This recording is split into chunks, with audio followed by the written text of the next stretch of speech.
Romanos 8. Portanto, agora já não há condenação para os que estão em Cristo Jesus, porque por meio de Cristo Jesus, a lei do Espírito de vida me libertou da lei do pecado e da morte.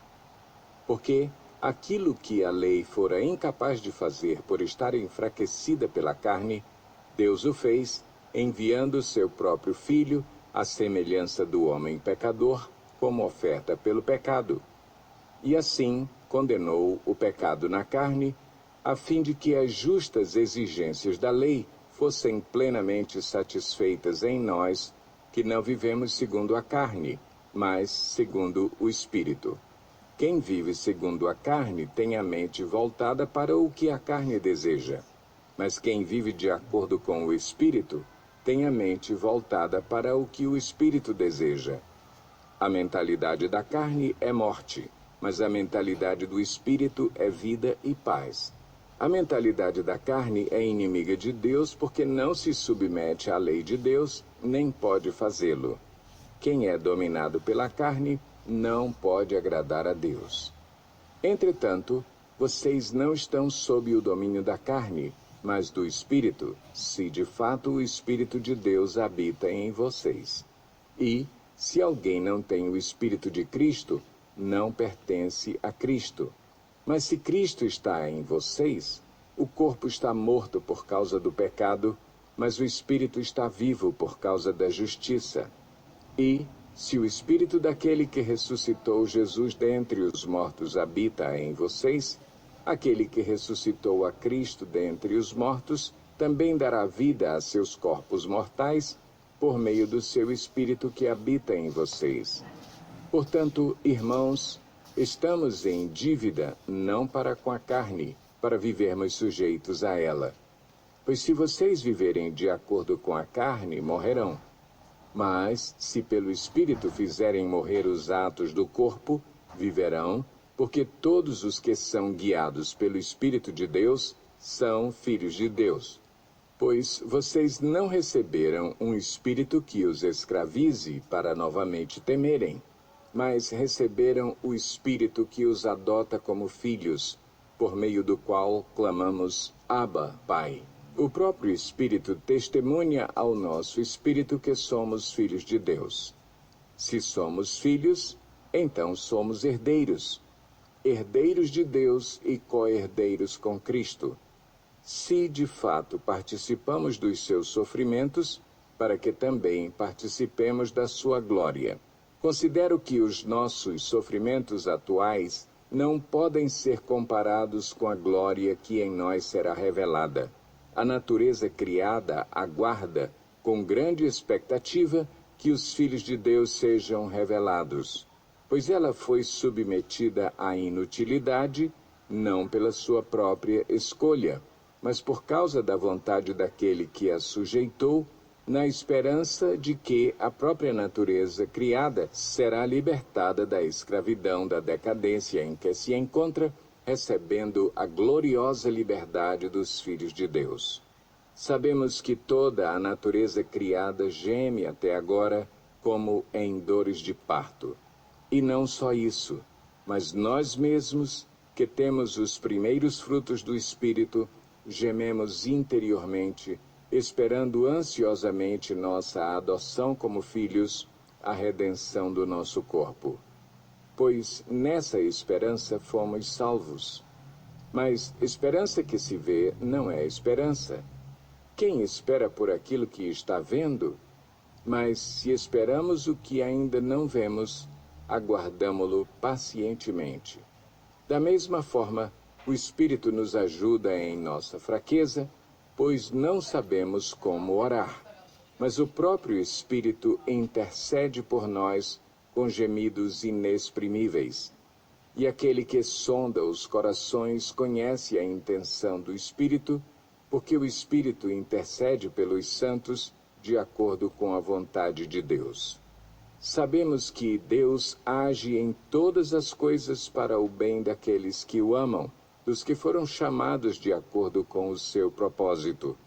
Pois aqueles que de antemão conheceu, também os predestinou para serem conformes à imagem de seu Filho, a fim de que ele seja o primogênito entre muitos irmãos.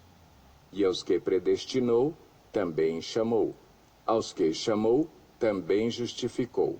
Aos que justificou, também glorificou.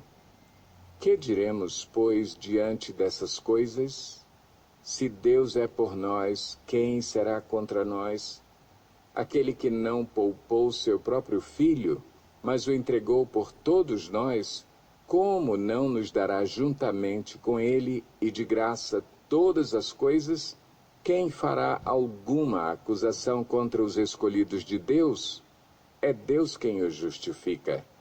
Quem os condenará? Foi Cristo Jesus que morreu, e mais, que ressuscitou e está à direita de Deus e também intercede por nós. Quem nos separará do amor de Cristo? Será tribulação, ou angústia, ou perseguição, ou fome, ou nudez, ou perigo, ou espada? Como está escrito, por amor de ti enfrentamos a morte todos os dias. Somos considerados como ovelhas destinadas ao matadouro. Mas em todas estas coisas somos mais que vencedores por meio daquele que nos amou. Pois estou convencido de que nem morte, nem vida, nem anjos, nem demônios, nem o presente, nem o futuro, nem quaisquer poderes, nem altura, nem profundidade, nem qualquer outra coisa na criação será capaz de nos separar do amor de Deus que está em Cristo Jesus, nosso Senhor. Romanos 9. Digo a verdade em Cristo. Não minto. Minha consciência o confirma no Espírito Santo. Tenho grande tristeza e constante angústia em meu coração, pois eu até desejaria ser amaldiçoado e separado de Cristo por amor de meus irmãos, os de minha raça, o povo de Israel. Deles é a adoção de filhos, deles é a glória divina, as alianças, a concessão da lei, a adoração no templo e as promessas. Deles são os patriarcas, e a partir deles se traça a linhagem humana de Cristo, que é Deus acima de todos, bendito para sempre. Amém. Não pensemos que a palavra de Deus falhou, pois nem todos os descendentes de Israel são Israel. Nem por serem descendentes de Abraão, passaram todos a ser filhos de Abraão. Ao contrário, por meio de Isaque, a sua descendência será considerada. Noutras palavras, não são os filhos naturais que são filhos de Deus, mas os filhos da promessa é que são considerados descendência de Abraão, pois foi assim que a promessa foi feita. No tempo devido, virei novamente, e Sara terá um filho. E esse não foi o único caso. Também os filhos de Rebeca tiveram um mesmo pai, nosso pai Isaque.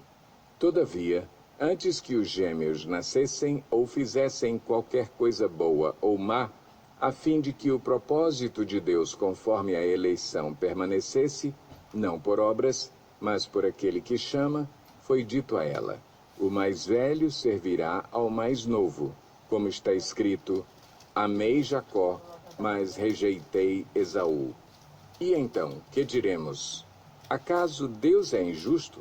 De maneira nenhuma, pois ele diz a Moisés: terei misericórdia de quem eu quiser ter misericórdia, e terei compaixão de quem eu quiser ter compaixão. Portanto, isso não depende do desejo ou do esforço humano, mas da misericórdia de Deus.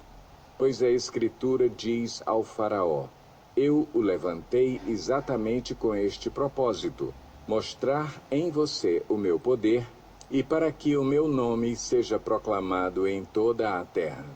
Portanto, Deus tem misericórdia de quem Ele quer, e endurece a quem Ele quer. Mas algum de vocês me dirá: então por que Deus ainda nos culpa? Pois quem resiste à sua vontade? Mas quem é você, ó homem, para questionar a Deus? Acaso aquilo que é formado pode dizer ao que o formou: por que me fizeste assim? O oleiro não tem direito de fazer do mesmo barro um vaso para fins nobres e outro para uso desonroso? E se Deus, querendo mostrar a sua ira e tornar conhecido o seu poder, suportou com grande paciência os vasos de sua ira, preparados para a destruição? Que dizer, se ele fez isto para tornar conhecidas as riquezas de sua glória aos vasos de sua misericórdia, que preparou de antemão para a glória, ou seja, a nós, a quem também chamou, não apenas dentre os judeus, mas também dentre os gentios? Como ele diz em Oséias: chamarei meu povo a quem não é meu povo, e chamarei minha amada a quem não é minha amada. E acontecerá que, no mesmo lugar em que se lhes declarou: vocês não são meu povo, eles serão chamados filhos do Deus vivo. Isaías exclama com relação a Israel: embora o número dos israelitas seja como a areia do mar, apenas o remanescente será salvo, pois o Senhor executará na terra a sua sentença, rápida e definitivamente. Como anteriormente disse Isaías: se o Senhor dos Exércitos não nos tivesse deixado descendentes, já estaríamos como Sodoma e semelhantes a Gomorra. Que diremos então? Os gentios que não buscavam justiça a obtiveram, uma justiça que vem da fé, mas Israel, que buscava uma lei que trouxesse justiça, não a alcançou. Por que não? Porque não a buscava pela fé, mas como se fosse por obras. Eles tropeçaram na pedra de tropeço, como está escrito: eis que ponho em Sião uma pedra de tropeço e uma rocha que faz cair, e aquele que nela confia jamais será envergonhado. Romanos 10. Irmãos, o desejo do meu coração e a minha oração a Deus pelos israelitas é que eles sejam salvos. Posso testemunhar que eles têm zelo por Deus, mas o seu zelo não se baseia no conhecimento, porquanto, ignorando a justiça que vem de Deus e procurando estabelecer a sua própria, não se submeteram à justiça de Deus. Porque o fim da lei é Cristo, para a justificação de todo o que crê. Moisés descreve desta forma a justiça que vem da lei. O homem que fizer estas coisas viverá por meio delas. Mas a justiça que vem da fé diz: não diga em seu coração: quem subirá aos céus? Isto é, para fazer Cristo descer? Ou quem descerá ao abismo? Isto é, para fazer Cristo subir dentre os mortos. Mas o que ela diz? A palavra está perto de você, está em sua boca e em seu coração. Isto é, a palavra da fé que estamos proclamando. Se você confessar com a sua boca que Jesus é Senhor e crer em seu coração que Deus o ressuscitou dentre os mortos, será salvo. Pois com o coração se crê para a justiça e com a boca se confessa para a salvação. Como diz a Escritura, todo o que nele confia jamais será envergonhado. Não há diferença entre judeus e gentios, pois o mesmo Senhor é Senhor de todos e abençoa ricamente todos os que o invocam, porque todo aquele que invocar o nome do Senhor será salvo. Como, pois, invocarão aquele em quem não creram? E como crerão naquele de quem não ouviram falar? E como ouvirão se não houver quem pregue? E como pregarão se não forem enviados? Como está escrito: como são belos os pés dos que anunciam boas novas. No entanto, nem todos os israelitas aceitaram as boas novas, pois Isaías diz: Senhor, quem creu em nossa mensagem? Consequentemente, a fé vem por se ouvir a mensagem, e a mensagem é ouvida mediante a palavra de Cristo. Mas eu pergunto, eles não a ouviram? Claro que sim. A sua voz ressoou por toda a terra, e as suas palavras até os confins do mundo. Novamente pergunto, será que Israel não entendeu? Em primeiro lugar, Moisés disse, farei que tenham ciúmes de quem não é meu povo. Eu os provocarei a ira por meio de um povo sem entendimento. E Isaías diz ousadamente, fui achado por aqueles que não me procuravam. Revelei-me àqueles que não perguntavam por mim. Mas a respeito de Israel, ele diz, o tempo todo estendi as mãos a um povo desobediente e rebelde. Romanos 11. Pergunto, pois, acaso Deus rejeitou o seu povo? De maneira nenhuma. Eu mesmo sou israelita, descendente de Abraão, da tribo de Benjamim. Deus não rejeitou o seu povo, o qual de antemão conheceu.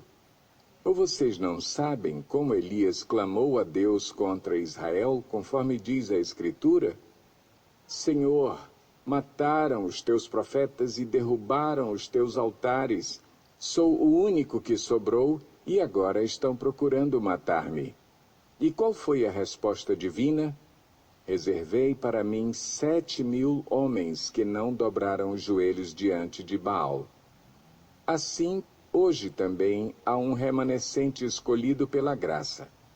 E, se é pela graça, já não é mais pelas obras. Se fosse, a graça já não seria graça. Que dizer então? Israel não conseguiu aquilo que tanto buscava, mas os eleitos o obtiveram. Os demais foram endurecidos, como está escrito. Deus lhes deu um espírito de atordoamento, olhos para não ver e ouvidos para não ouvir até o dia de hoje. E Davi diz que a mesa deles se transforme em laço e armadilha, pedra de tropeço e retribuição para eles. Escureçam-se os seus olhos para que não consigam ver, e suas costas fiquem encurvadas para sempre. Novamente pergunto, acaso tropeçaram para que ficassem caídos? De maneira nenhuma. Ao contrário, por causa da transgressão deles, veio salvação para os gentios, para provocar ciúme em Israel. Mas se a transgressão deles significa riqueza para o mundo, e o seu fracasso riqueza para os gentios, quanto mais significará a sua plenitude? Estou falando a vocês, gentios. Visto que sou apóstolo para os gentios, exalto o meu ministério na esperança de que, de alguma forma, possa provocar ciúme em meu próprio povo e salvar alguns deles. Pois se a rejeição deles é a reconciliação do mundo, o que será a sua aceitação, senão vida dentre os mortos? Se é santa a parte da massa que é oferecida como primeiros frutos, toda a massa também o é. Se a raiz é santa, os ramos também o serão. Se alguns ramos foram cortados, e você, sendo oliveira brava, foi enxertado entre os outros e agora participa da seiva que vem da raiz da oliveira cultivada, não se glorie contra esses ramos. Se o fizer, saiba que não é você que sustenta a raiz, mas a raiz a você. Então você dirá, os ramos foram cortados para que eu fosse enxertado. Está certo? Eles, porém, foram cortados devido à incredulidade, e você permanece pela fé. Não se orgulhe, mas tema. Pois se Deus não poupou os ramos naturais, também não poupará você. Portanto, considere a bondade e a severidade de Deus. Severidade para com aqueles que caíram, mas bondade para com você, desde que permaneça na bondade dele. De outra forma, você também será cortado. E, quanto a eles, se não continuarem na incredulidade, serão enxertados, pois Deus é capaz de enxertá-los outra vez. Afinal de contas, se você foi cortado de uma oliveira brava por natureza e, de maneira antinatural, foi enxertado numa oliveira cultivada, quanto mais serão enxertados os ramos naturais em sua própria oliveira? Irmãos, não quero que ignorem este mistério, para que não se tornem presunçosos. Israel experimentou um endurecimento em parte, até que chegue à plenitude dos gentios. E assim, todo o Israel será salvo, como está escrito: virá de Sião o Redentor, que desviará de Jacó a impiedade. E esta é a minha aliança com eles, quando eu remover os seus pecados. Quanto ao Evangelho, eles são inimigos por causa de vocês, mas quanto à eleição, são amados por causa dos patriarcas, pois os dons e o chamado de Deus são irrevogáveis. Assim como vocês, que antes eram desobedientes a Deus, mas agora receberam misericórdia, graças à desobediência deles, assim também agora eles se tornaram desobedientes, a fim de que também recebam agora misericórdia, graças à misericórdia de Deus para com vocês. Pois Deus colocou todos sob a desobediência para exercer misericórdia para com todos. Ó profundidade da riqueza, da sabedoria e do conhecimento de Deus! Quão insondáveis são os seus juízos e inescrutáveis os seus caminhos! Quem conheceu a mente do Senhor? Ou quem foi seu conselheiro? Quem primeiro lhe deu, para que ele o recompense? Pois dele, por ele e para ele são todas as coisas. A ele seja a glória para sempre. Amém. Romanos 12. Portanto, irmãos, rogo-lhes pelas misericórdias de Deus que se ofereçam em sacrifício vivo, santo e agradável a Deus. Este é o culto racional de vocês. Não se amoldem ao padrão deste mundo, mas transformem-se pela renovação da sua mente, para que sejam capazes de experimentar e comprovar a boa, agradável e perfeita vontade de Deus. Por isso, pela graça que me foi dada, digo a todos vocês: ninguém tenha de si mesmo um conceito mais elevado do que deve ter, mas, ao contrário, tenha um conceito equilibrado de acordo com a medida da fé que Deus lhe concedeu. Assim como cada um de nós tem um corpo com muitos membros e esses membros não exercem todos a mesma função, assim também, em Cristo, nós, que somos muitos, formamos um corpo, e cada membro está ligado a todos os outros.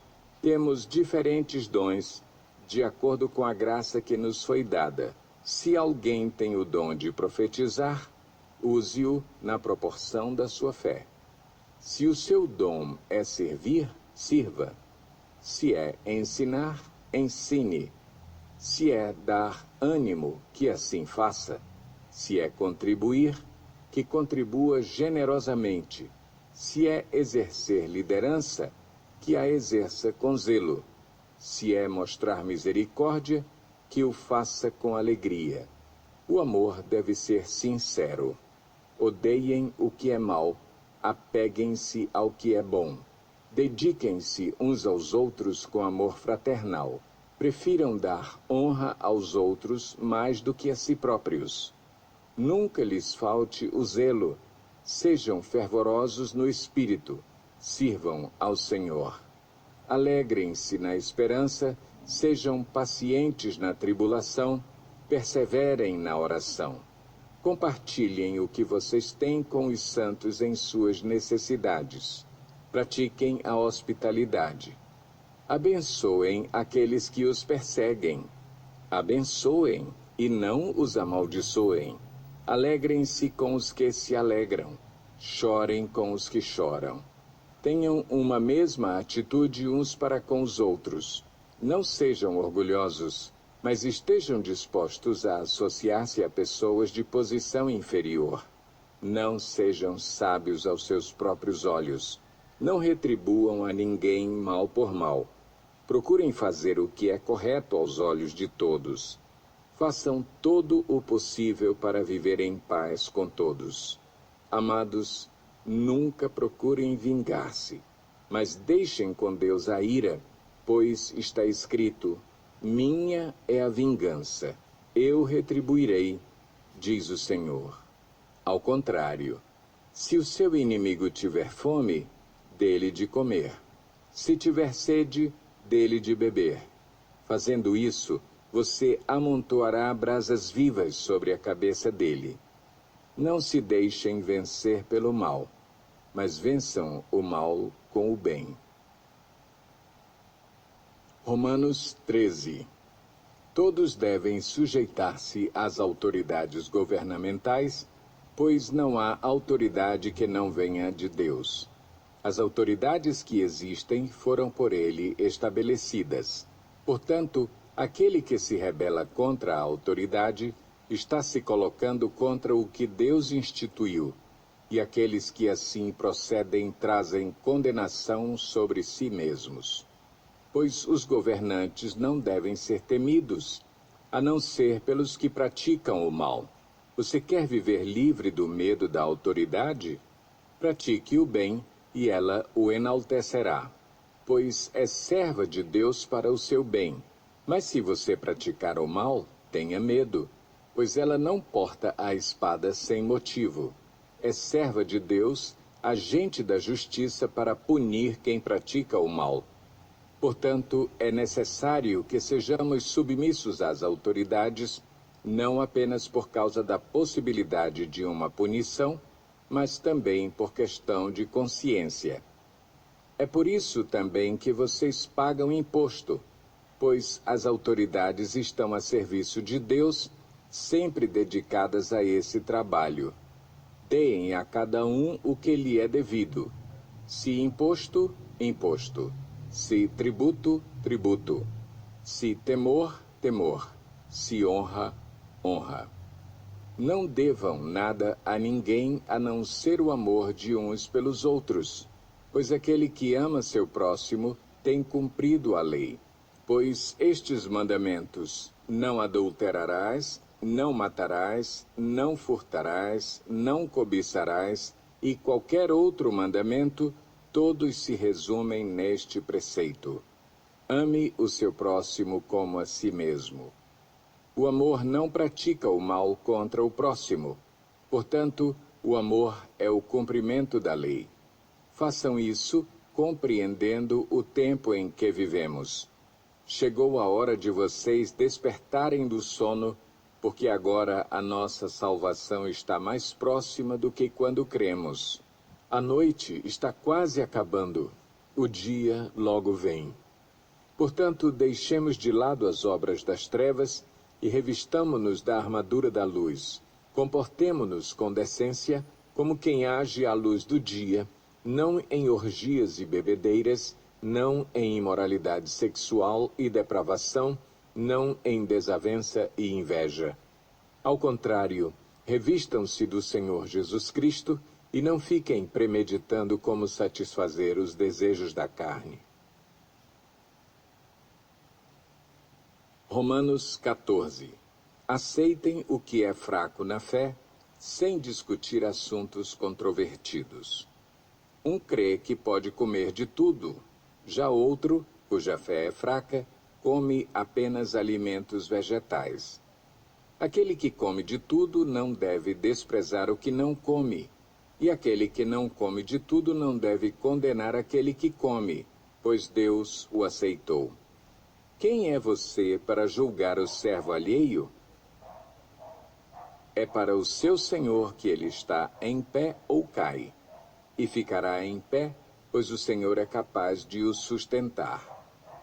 Há quem considere um dia mais sagrado que outro. Há quem considere iguais todos os dias. Cada um deve estar plenamente convicto em sua própria mente. Aquele que considera um dia como especial, para o Senhor assim o faz.